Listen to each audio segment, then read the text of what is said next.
Welcome to Scrollin', a podcast about the Elder Scrolls Online. I'm Ket, and this is episode number 14.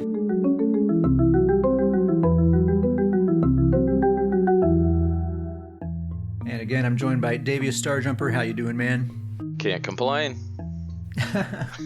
There it is. There it is. Never complained a day in his life, this guy. All right, so there's been a few press releases this week. We'll just kind of go through them quickly here. Starting with last night, they did a live stream on Twitch, just going over again the vampire rework, and they gave some preview of the Kyne's Aegis trial.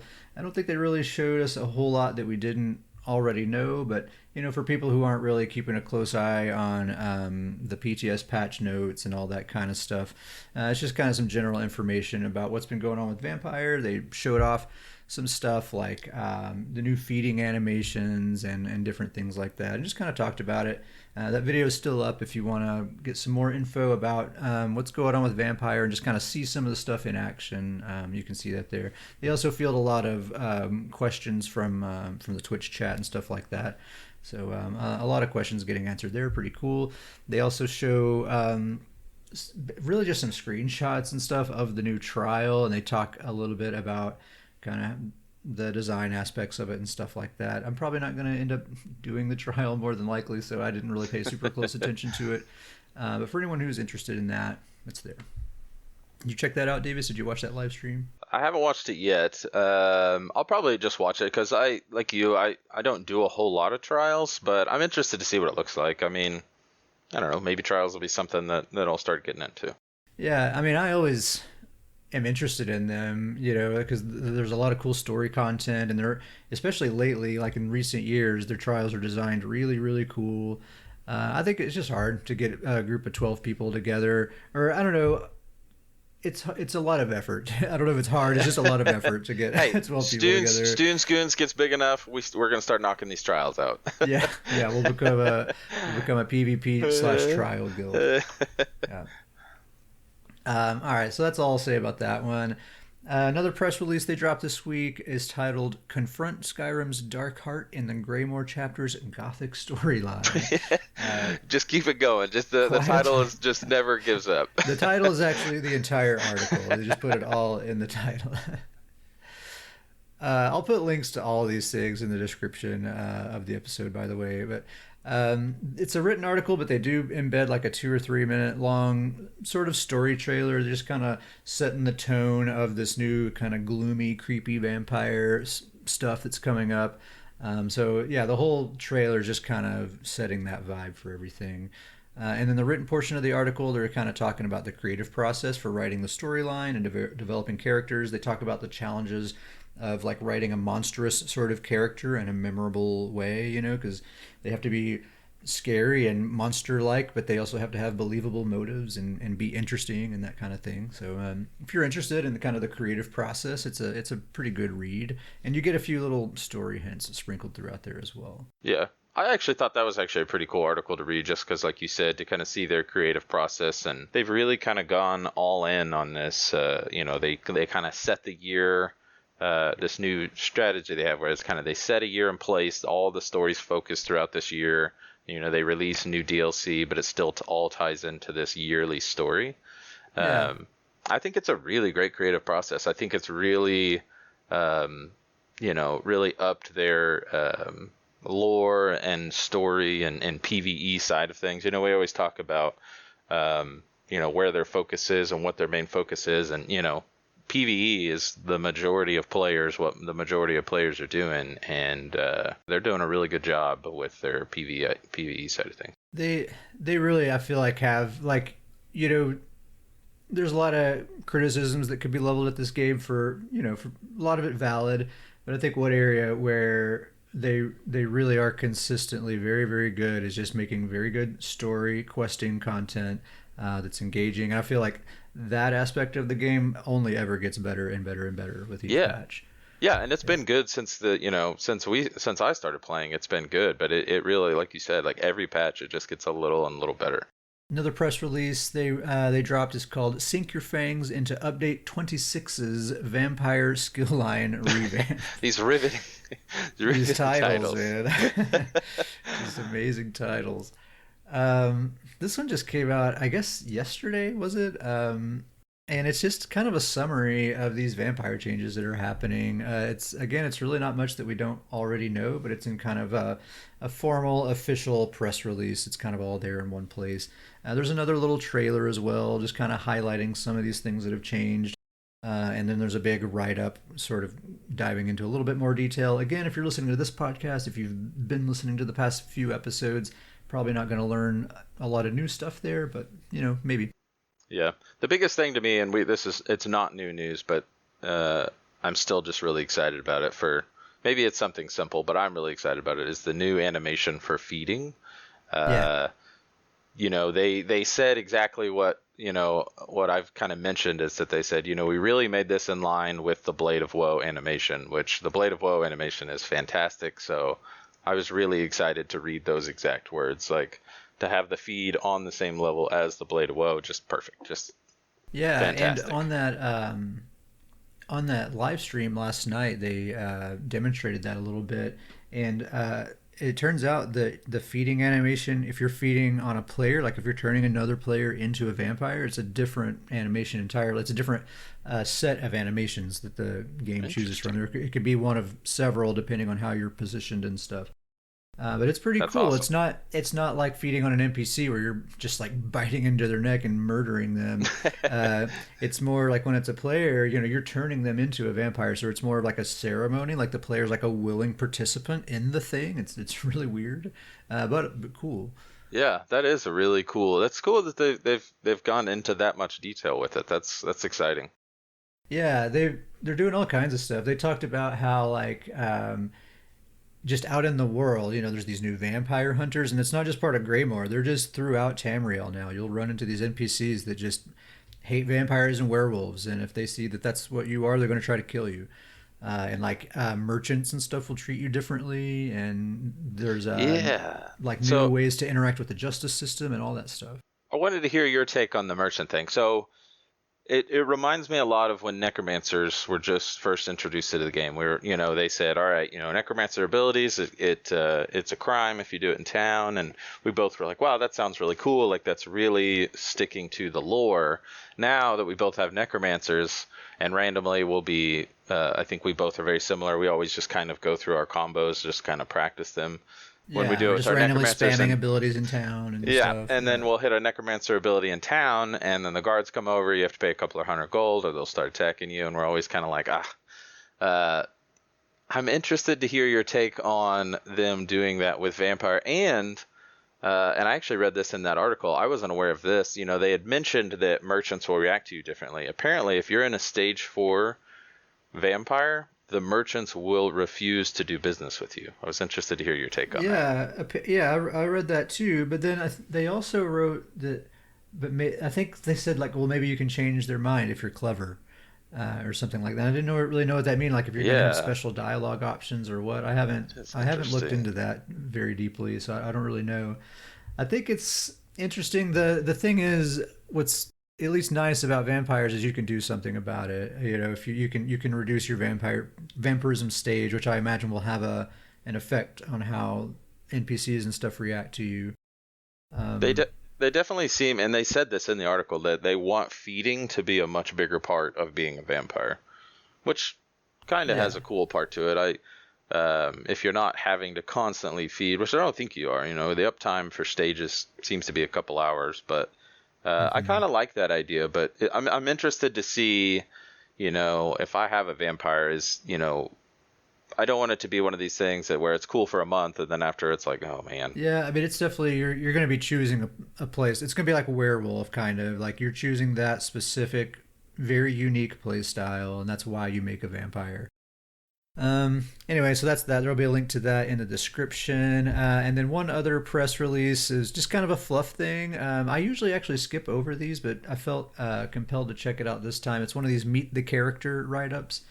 They do these from time to time. They just pick a random NPC and they'll do a little write up just to give you some little more background about that character. So this one is Fenorian. That's the character we're meeting. And what's really cool about the article, and I didn't really realize this until this one because I'm actually paying attention to it.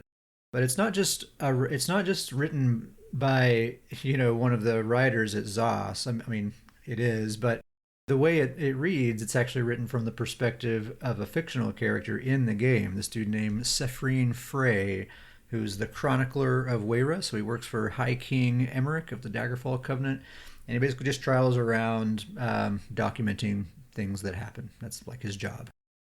So yeah, this whole write up is like him, writing about meeting this dude named Fenorian, who's a vampire. He's a what's it, House Ravenwatch, I think is the name of the house. So every member of that house is a vampire. But don't worry, they're good vampires. This guy says.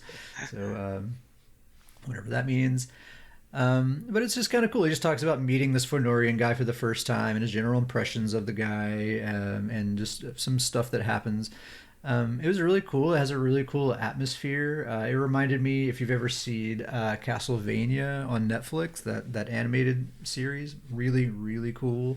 It has those similar. It kind of has that similar kind of tone and vibe when you read it, or to me it did. So yeah, it was really cool. Fenorian, this is an NPC that you first encounter in the Unhallowed Grave dungeon. So we've actually met him before, and we're going to cross paths with him again in Greymore, apparently, in some quest line there. So that's pretty cool.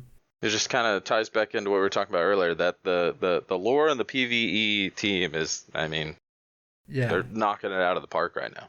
That's kind of just, to me, kind of feeds into that. And like you said, such a cool idea to have an in-game player writing about, an in-game NPC is writing about another in-game NPC. Yeah, we talked a little bit about that when the Southern Elsewhere DLC dropped in Q4 last year. There wasn't a trial or any dungeons or anything like that, and I think a lot of players were kind of complaining, like, what's being offered, besides just the questing content. And we kind of agreed, like, well, the questing content is the main thing being offered in this DLC here, and that you can kind of see that, like, the design of the world of the zone and just what all went into the stories and all that stuff, that seemed to be where all the energy went for that DLC. And I feel like, honestly, they took it up like several notches on that particular, even though it was smaller than like a full expansion. I thought it was super super well done. If you enjoy questing and story, and exploring a zone and that sort of stuff, that's some of the best work they've done in that regard. Yeah, I think it's phenomenal zone.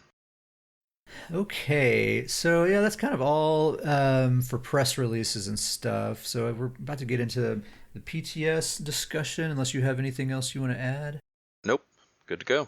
All right, so on PTS, this is version 6.0.3, week 4 of PTS, and we are looking like it's pretty well locked in as far as combat and ability and balance and all that sort of stuff. I think this is pretty much what things are going to be looking like on the live patch, unless we get some way out of left field surprise in the next couple of weeks. So we're mostly getting fixes and refinements. That's the vast majority of what is on these patch notes. They're putting some finishing touches on antiquities, some last minute refinements on the housing precision editor, which I think Davies is probably going to be pretty excited about that. Yeah. Oh, very excited about that. Yeah. I mean, that's going to be nice, actually, because there are times when you want to get something in your house in just the right position, and it can be difficult to get it just how you want it. So I'm interested. There's probably going to be times where you're going to be like, Davius, get out of your house. Let's go hop into Imperial City. Get out of this place. Oh, yeah. I'll get lost in it. Yeah. You spend hours in that place, man. Yeah, so that's kind of that. But they did make some changes to vampirism, and I think most of these changes, or at least some of these changes, are going to be, most people are going to be happy about it. So for one, they're reducing the effects of the vampirism stages, so just like reducing the severity of the effects. So now the cost increase that you get for your non-vampire abilities is going to range from 3 to 12%. From stages 1 through 4, rather than 5 to 20%. That's a big reduction there. I think that's a good thing. Still, I wish stage 1 was 0%, honestly, but I'll take that. The cost reduction for your vampire abilities is now going to range from 6 to 24%, rather than 10 to 40%. I honestly wish they'd left that one alone. I don't think anyone was upset about that one. Yeah. So like because most of these other things can be considered they're buffing vampirism, but then this one thing is a pretty considerable nerf, I would say. Yeah. And then so your flame damage taken at stages 1 and 4 is still going to be the same as before. It's going to be 5 and 20% respectively. But stages 2 and 3 were reduced to 8 and 13% instead of 10 and 15%. And then your health recovery reduction, same thing. It's the exact same at stages 1 and 4. It's 10 and 100% health recovery reduction. But stages 2 and 3 were reduced to 30 and 60% rather than 40 and 70%. So that's all the changes to the vampirism stages, just kind of softening that a little bit. And then the Blood Frenzy ability. This is the one that's a toggle. You toggle it on. It costs health per second, and you have a weapon and spell damage buff the whole time. Do you remember how much it is? It's a pretty big buff. Like how much the? Oh, it's 600 weapon damage. Yeah. Weapon or spell damage, something around that Yeah, I think it's number. 6. That's what I was wanting to say, 600. So you toggle this thing on. It eats your health every second while it stays on, but you have this 600 weapon and spell damage buff. So now the amount of health that it costs is going to increase by 20% every second that it remains toggled on, and it can stack indefinitely. So basically, this thing will for sure kill you eventually. There's no way you're going to be able to out heal this thing forever. So you're going to have to be strategic about when you turn it on, when you turn it off. And then, of course, when you turn it off, the stacks are totally reset. The cost is back to normal. And then the Simmering Frenzy Morph no longer does that. So the Simmering Frenzy Morph already did that before. It had a cost increase for health the longer you stay in that form or the longer you leave that turned on. Since the base ability does that now, this morph is no longer going to do that, but it is going to give you an extra 10% weapon and spell damage for every second. So that's what that morph's going to give you. Yeah, and that's all that's changing for vampirism. Davis, I know you have a vampire build in the works. Any ideas like how this is going to affect that? Yeah, so I got a lot of mixed feelings on all this stuff. As far as my specific build, this is pretty worrisome for my setup. So my whole build centered around cost reduction and lowering that Scion ultimate morph. With the cost reduction, I got it down to 120 ultimate. So it was, use all my abilities, use a bunch of health, but I should be able to switch into that Scion that fully heals you. And so it's just that was just part of the rotation, is that use all the abilities, spend a bunch of health, switch to Scion to get full health again, and then just kind of rinse, repeat.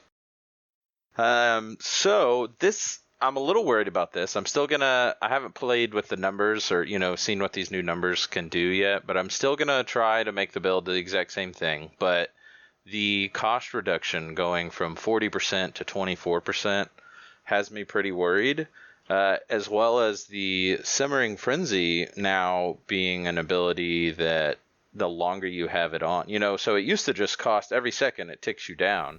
Well, now, like you said, every second it's ticking you down, but it's increasing by 20% every second. So yeah, so it's 20%, 40%, 60%, like each second. yeah, Right? it kind of reminds me of like a minor chaos ball, if anybody's ever done those battleground matches.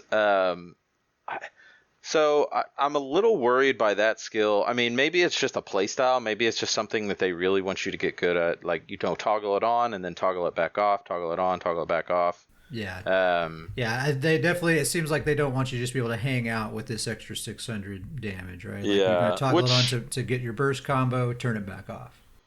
Yeah, which is kind of where my mixed feelings come from. I think overall, all of these changes make sense. I have to look at it, like, take my thoughts of my build out of it and look at this, and it makes sense. I think these changes encourage more players to play Vampire, which is good.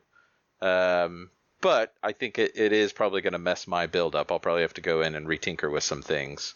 The Blood Frenzy ability, has me worried because, are you going to kick this on and then the buff that it gives you, you're going to be able to take someone out, but are you going to be able to recover from using it to take that person out. Like as soon as you take one person out and then turn around, is the next person automatically going to be able to get you? Yeah, I mean, you'll probably Um, have to just be smart about when you use it and avoid those kinds of yeah, situations and stuff. I mean, kind of makes sense from you think of like how a vampire would play. You know, it kind of makes very sense. They're risky. very like strike from the shadows, don't get caught out in the open too much. You know, it kind of does seem to Yeah, play into it thematically. yeah, I'm curious to see like your build and what other people are able to pull off. Like if we're actually going to see some really powerful, crazy vampire builds that are making good use out of this, I'm going to be really curious to see it. I think players are kind of mixed on this vampire rework. Honestly, like I feel like I'm not super hot on it. I mean, I'm very curious. I think is my thing. I want to see how it plays out, but most of my characters that were vampires, I've cured them already because I don't think I want this. Mainly the cost increase that you get, like no matter what, you're getting some cost increase, and I just don't want yeah. that. Um, so I don't know. I feel like they have a good goal here. Like right now, the way vampirism is if you're a magicka build, just be a vampire because you're missing out on some important passives otherwise. So it's just like a given. Like of course you're going to be a vampire. Yeah. Whereas this, it's like really going to have to be something you're choosing, you know, and you're going to have to think about, do you really want to do this or not? Because you're going to be getting good and bad things. Yeah, I think that's a good thing, is that it should be this thing that you choose or not choose rather than just, like you said before, it was kind of this passive where it was just like, well, of course you get this. It's kind of like the Undaunted passive. Like, of course you're going to do this. You want those passive abilities that are going to help you out. Yeah. Um, it's much more like a werewolf setup now. Like if you're going to be a werewolf, then you're going to have certain decisions uh, Yeah. made for that. I kind of wish it was a little bit more like a werewolf though, because you can be a werewolf and just decide not to transform, and It's true. just for having the ultimate slotted, you get I think like 15% extra stamina recovery and zero penalties whatsoever. You just have the ultimate slotted, and you can decide if you want to actually transform or not.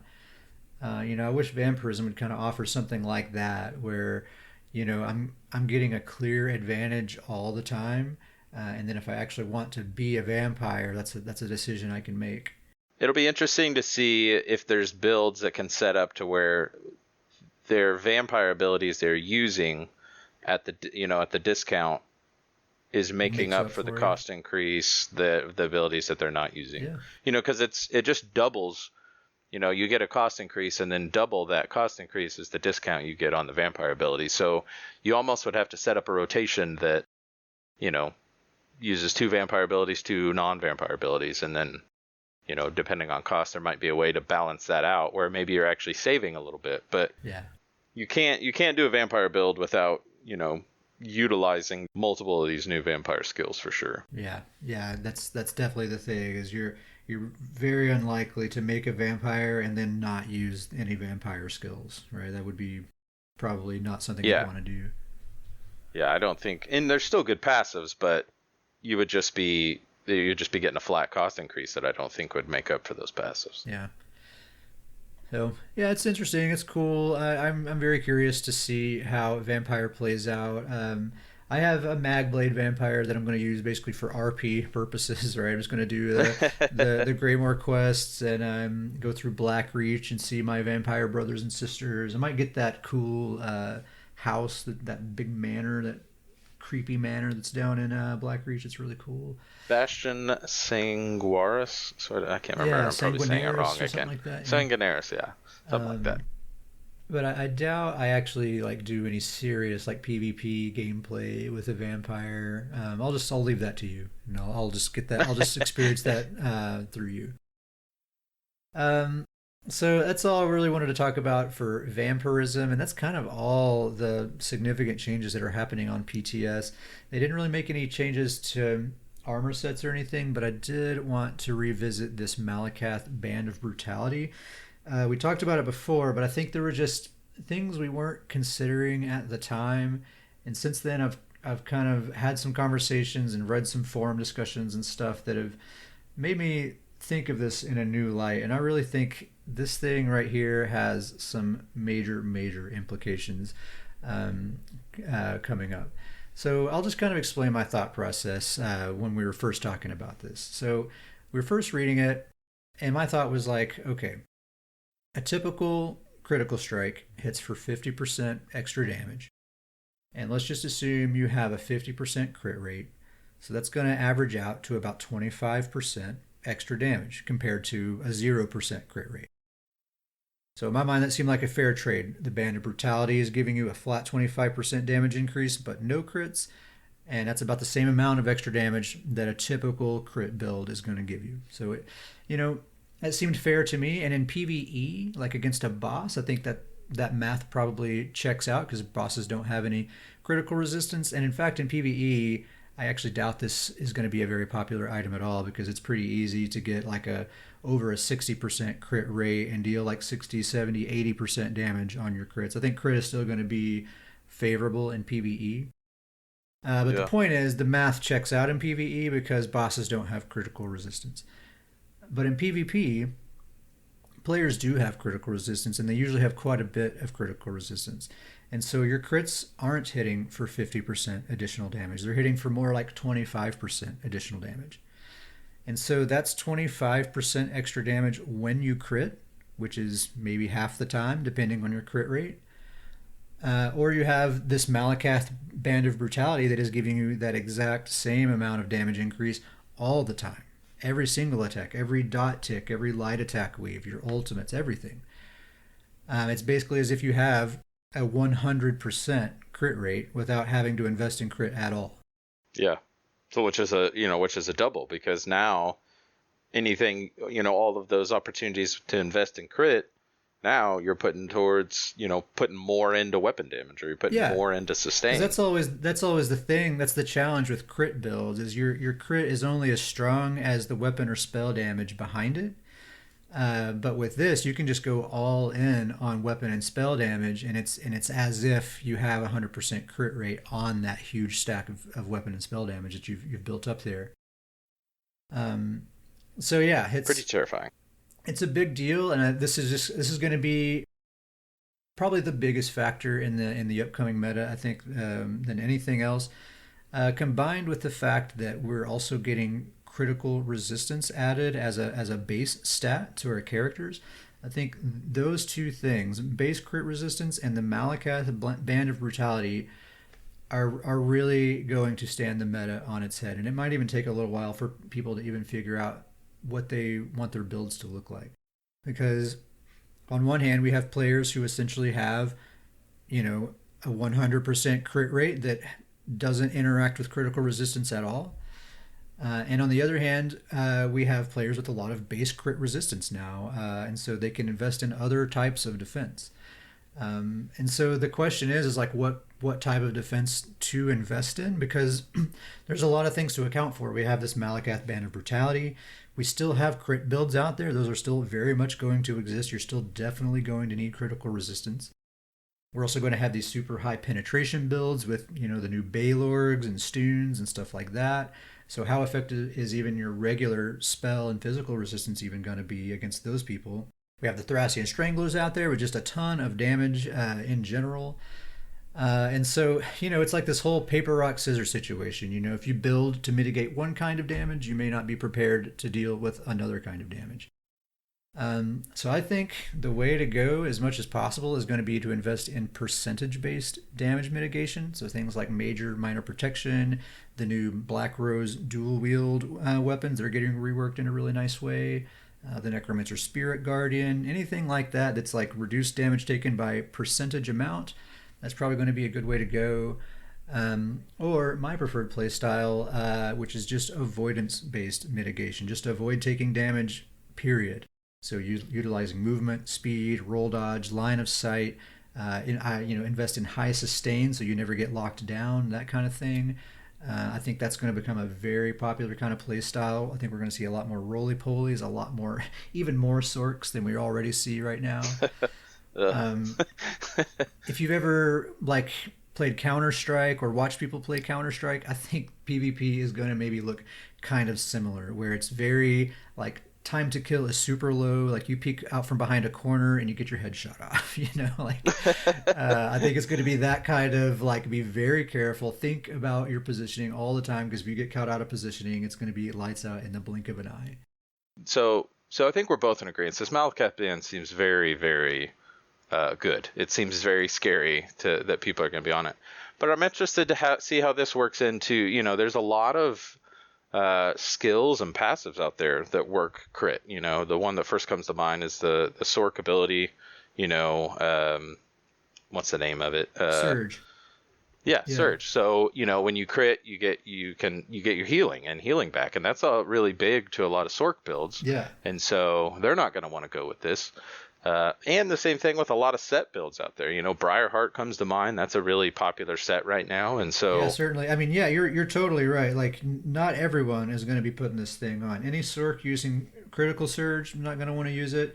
Probably most Templars, they get some really nice crit bonuses. They're probably not going to want to use it. Nightblades, certainly not.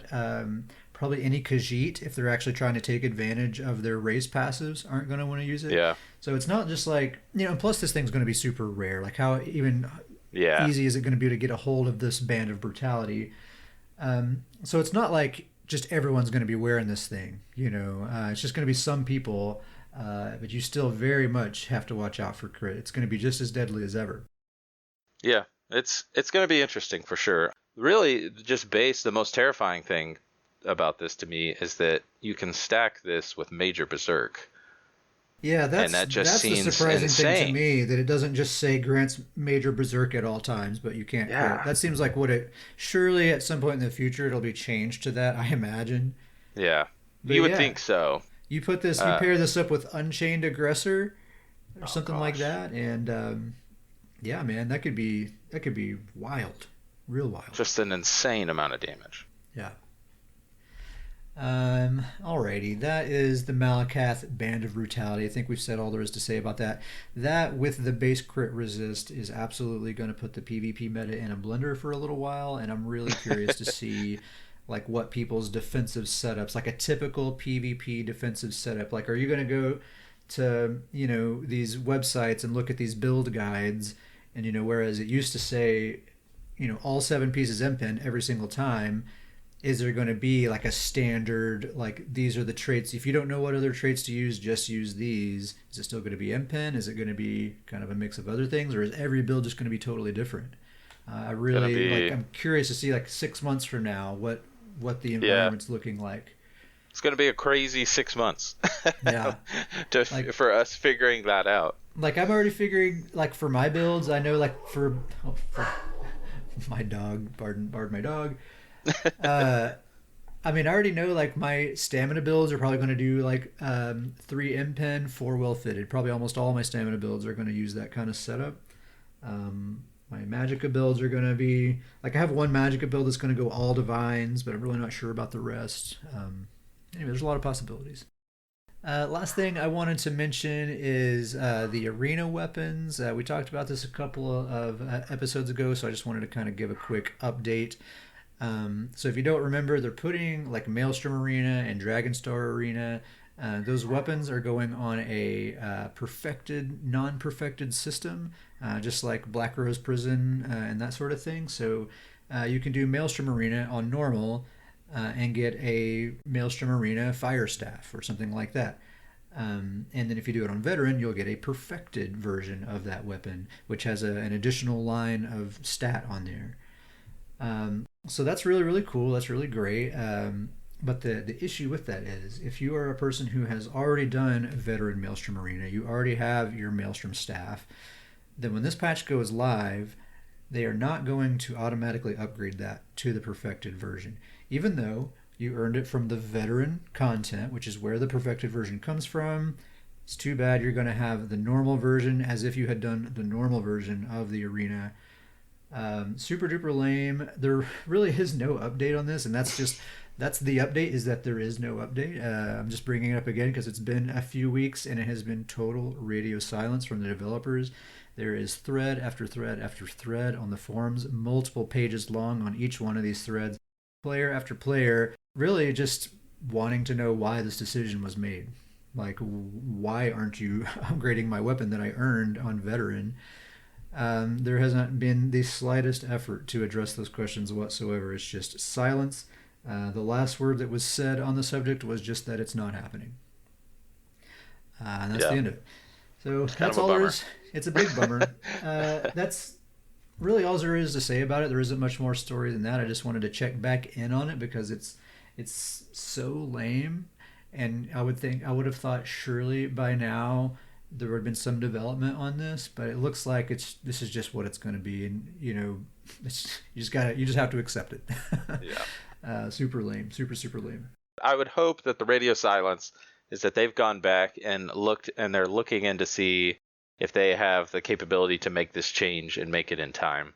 And they're trying to figure that out. So maybe they're holding any updates or conversation to see if they can actually make the change, and they don't want to promise something that they're not able to do. Yeah, it's such a strange thing, and I don't want to, we don't have to go too deep into this. We already talked about it again. I just wanted to kind of revisit it and just let people know, hey, still no change on this. You're still not getting your weapons upgraded, and that's really the end of the conversation there.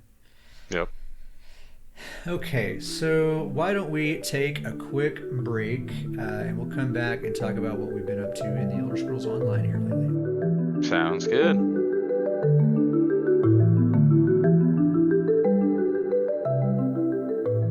Okay, we are back from break, fully caffeinated, ready to go. We're going to talk about some Elder Scrolls Online, and I'll just start by talking about what I've been up to here lately. So, number one, this week I've been working on a Magicka Necromancer support healer build for PvP.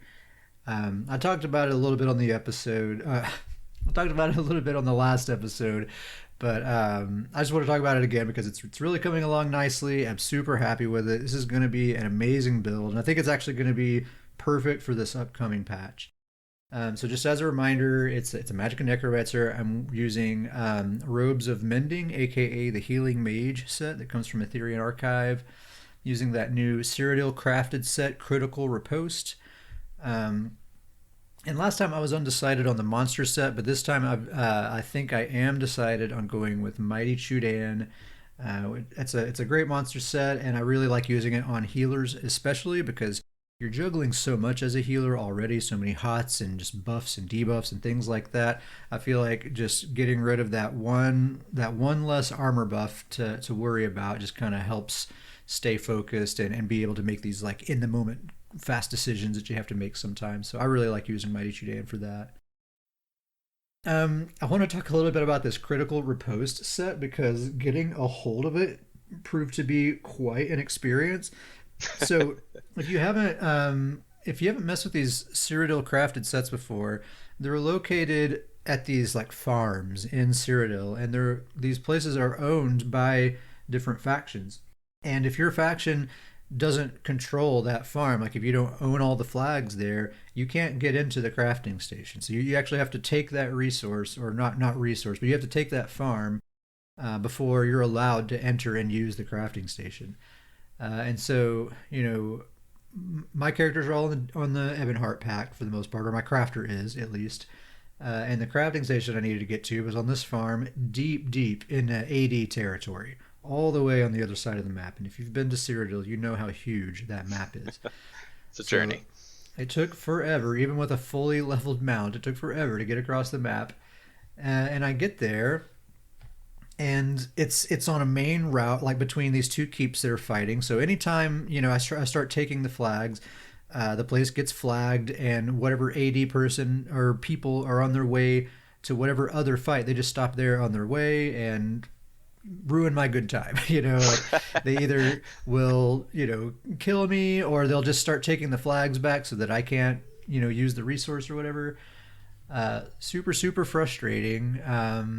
So it took me forever just to be able to just get in there and use the sneaking crafting station.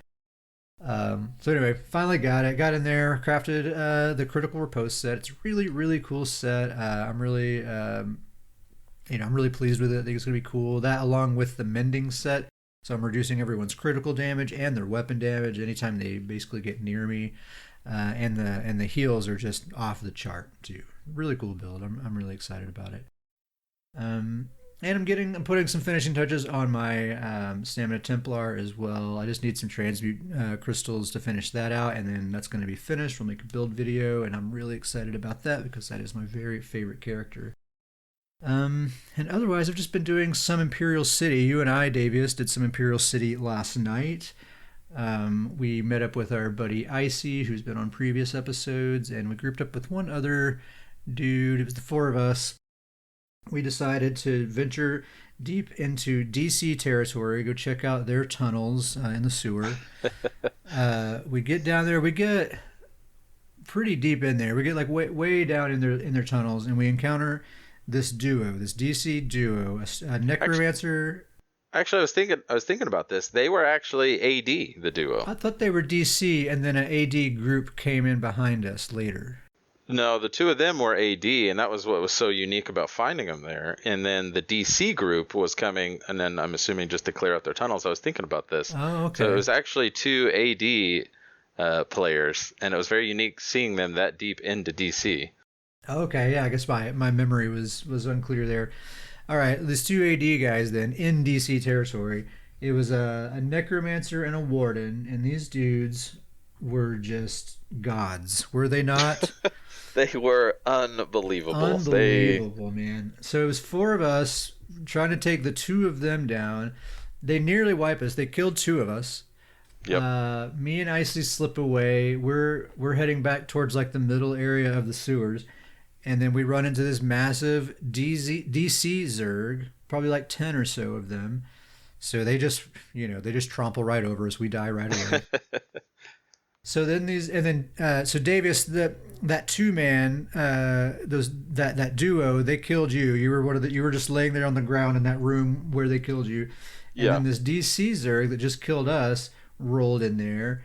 And you just laid there dead on the ground and watched these two dudes wipe this entire Zerg, right? I just admired greatness. The two of them, I mean, they clearly, they're buddies, and clearly they put strategies into these two builds, complemented each other perfectly. Absolutely. All the respect, because, I mean, those two guys know what they're doing. They built two builds that feed off of each other. Yeah, and I just sat there and admired as they wiped this entire DC group of about 10 people. Yeah, about 10 people, I would say. And these two guys, according to Davius, just sit there and mop the floor with them. I don't doubt it for a second because they were incredible. Absolutely incredible. Yeah, I mean, tanky. One of them was kind of the tanky healer, and the other one was dealing the damage. And I mean, they just one of the healer had like a guard. He was putting guard on the other guy the whole time, and you just couldn't put any damage into either one of them. And then I think it was the necromancer that was dealing most of the damage. Yeah, he would just look for this window of opportunity and just deliver that burst, and it was lights out before you even knew what happened. Yeah, kudos to those dudes. Really, really awesome. Icy was so impressed that he whispered. So Icy's a sucker for a support build, and so he whispered the tank and just was like asking him questions and getting like build ideas and stuff. And basically, we lost Icy for the rest of the night because he just parked his character and was just chatting with this dude for literal hours last night while Davius and I were running around Imperial City. Icy was still in group with us, but he was just like picking this dude's brain, and the whole time it was pretty funny. Yeah. So yeah, we went up top for a while. Basically, got zerged down like 20 times in a row, but we got into a handful of pretty good scuffles though. It was a fun time for sure. Yeah. It was a lot of fun. Stamplar and this necromancer healer both for a little while. Yeah, definitely had some good times. And that's my week in the Elder Scrolls Online. What have you been up to, man? I'm still leveling up my upcoming Necromancer Vampire. I feel like I've talked about him too much at this point, but probably today he's going to hit 50. Okay. As I've hit the higher levels, it's been kind of unique because he's so Greymore focused that I don't have any of the abilities I'm using, so I'm just leveling up the abilities from Necromancer that I'm using so that I can already have those leveled up. And I'm leveling up vampire abilities. We've kind of talked about this. We're a little in the dark about they've said, all right, vampire abilities and vampire skill lines experience will carry over, Mm-hmm. but we're a little in the dark about exactly the details on that. So I'm leveling up the vampire ability so I can carry over the experience, but I don't know exactly what morphs are going to carry over to level up what morphs. Are Oh, they I going to? forgot to mention to you, I think on that live stream last night, they sort of touched on a few of those things. You Oh, want to check okay. that out. Yeah. Yeah, I'll have to go and look into that because I haven't been entirely sure. I've just gone with morphs that I thought were very similar, and so Mm-hmm. hopefully I'm guessing the right ones. But yeah, but it's kind of created this. I'm this high level character, and I'm just doing quests and things like that. But um, I have a lot of all the skills that I'm leveling up are most of the support skills for the build. All the damage is going to come from the vampire line. Mm-hmm. So it has made questing a little interesting as I'm running around with just a whole bunch of support skills. And then think I've got like one spammable with the destruction staff that I've been kind of running around. So it's the questing slowed down a little bit, but it's still been a lot of fun. Knocked out both the Skyrim zones. Of course. East March, the Rift, knocked those both out. Just kind of doing the main quest line and kind of run around doing some battlegrounds, under 50 battlegrounds. And then I was also gonna one of the kind of things I've recently found out with this character is, I think we've all run into this when you go back to your faction's initial. It's not like the main capital city. I don't really know how to explain it. Maybe like the main starting city, if you will. I don't really know how to label those. Yeah, I know what Um, you mean. Like Vocal Guard and yeah, Davin's Watch and Davin's yeah, Watch is the Evan Hart Pact one. yeah, But anytime you go back to those cities, and I think we've all run into this, there's like 25 NPCs that are yelling at you or following you or, saying, hey, over here, or things like that. It's like you're in this like fair that you're going through and all these NPCs are yelling at you and stuff. yeah. And usually I just ignore it because I usually don't, I'm not in those towns a whole lot. Me personally, I'm not crazy about the layout of Davin's Watch, and so I don't usually visit there a whole lot. Well, randomly with this character, I decided, I was going to do some extra quests, and so I was just decided, all right, I'm going to try out these prologue quests. I've never really done them. So when you say prologue quest, like what do you mean? So like every DLC or every expansion they release like a prologue quest that's before the expansion. So with Greymore, if anybody hasn't done it or already has done it, it's the prologue quest is where you get introduced that Lyris is going to be the NPC that kind of help you with this Skyrim Greymore vampire situation. So the whole prologue is you go meet Lyris, and then you travel around. You're figuring out about these vampires. You go back to Eastmarch and to Windhelm. You actually they opened up a new zone where you actually can finally go into the palace. It's been closed off in this game forever. Yeah, yeah, yeah. As someone who hangs out in Windhelm a lot, you always hear the NPCs, saying, "No wonder the palace is closed." It's one of those lines you hear 100 times. Yeah. But so every expansion has these prologue quests where you go through and it's just basically kind of an introduction to this next expansion. But if you started playing after an expansion or you missed an expansion, or maybe you just started in Somerset, you didn't really get involved in Morrowind, or maybe you just started with Elsewhere, you didn't do Somerset or Morrowind, there's nothing really to lead you back to these quests other than when you go back to like a Davin's Watch and you'll see an NPC or you'll see somebody say something, but they kind of get lost in the crowd. Mm-hmm. And so there's not really anything that directs you back to these. And so I actually just kind of sought them out. But they're really, really fun quests. They actually are really cool. I went back and did them, and I actually really enjoyed it. I actually kind of learned some stuff about the expansions that I never really knew what was going on, or little question that I always had for expansions. And they give really cool rewards. Like you get for the collectors out there, you get like special dies, you get mementos, you get motifs. You actually can get really cool rewards from these prologue requests. Usually it gives you something unique when you complete it. Yeah, I did the Greymore prologue and got like some cool like style stuff that my Magblade's wearing now. Yeah, so I just thought it was, I was just going to give a shout out that if anybody has kind of ignored these the entire time, like I have done, they're definitely worth going back and doing. You get some really cool rewards. You just kind of have to seek them out because there's not really, they've done a great job with When you open up the map in a zone, it kind of leads you to the zone. You can find the quest. They've done a great job with that. But these prologue quests have just kind of been, once the expansion's out and things have moved on, it's kind of hard to seek these back out. Because they're optional, right? Like once the expansion's here, you can just port Yeah, it straight to, say, Somerset, and you may not even know that prologue exists at all, right? exactly. Yeah, you can completely skip it and just completely go on and start the quest. And so these kind of get forgotten. But I went and did them, and I actually had a lot of fun doing them. And they're very well designed. They lead to the story. They usually have cool NPCs as a part of them. They travel around a lot. You go to a bunch of different places. So I actually highly recommend those. Cool quests, good rewards. I've had a lot of fun kind of going back and doing those. Cool, man. Awesome. Do you have been up to anything else? Just Imperial City with you, being amazed by those two guys down in the sewers. Yeah. It was a sight to see. I And know. we talk about this all the time. It's always fun that as much as success as we have in PvP, there's just as many times out there that we are struggling or having it, and so it's so much fun kind of going forward and always striving and being like, all right, I could have done this better, I could have gotten this better. Always have fun with that after, and last night was a lot of fun, but it was kind of one of those nights where it's like, all right, I've got some tinkering to do, or maybe It's some slight changes on builds. one of those humbling experiences when you're reminded that you're not as good as maybe you think you are. Yep. You Yep. know, you've been playing a long time, you've had some success, you've gotten some kills, you made the BG leaderboards, but then look at these two guys though. Like Yeah. you know, like, Yeah. it's definitely a good reminder.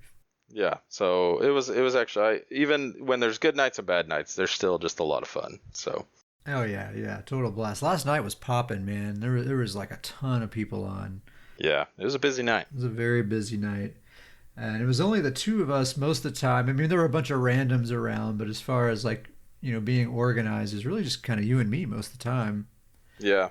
So we were outnumbered quite a lot. We spent quite a lot of time just running away. Running away from Zergs. Yeah. But yeah, it was fun. I always love Imperial City. That's our new home, I think, until BG grouping comes back. Anyway, Yeah. we don't have to get all on that tangent again. we won't even go down that road. But yeah, I 100% agree. Imperial City's been a really fun PvP home. Yeah. All right. Well, it's going to be kind of a shorter podcast this time. We're kind of in a bit of a lull. We're just kind of waiting for the expansion to go live, and PTS tends to kind of quiet down quite a bit at this time anyway. So yeah, we're just kind of playing Elder Scrolls and waiting for that expansion to go live, which I'm actually really excited about it. So this is normally where we would read any comments or emails that people have sent in, but nobody made any comments or sent any emails this week, so there are none.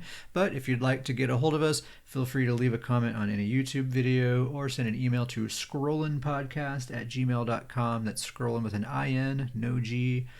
Scrollinpodcast@gmail.com. Any questions, comments, remarks, funny jokes, anything like that, and maybe we'll read it here on the podcast.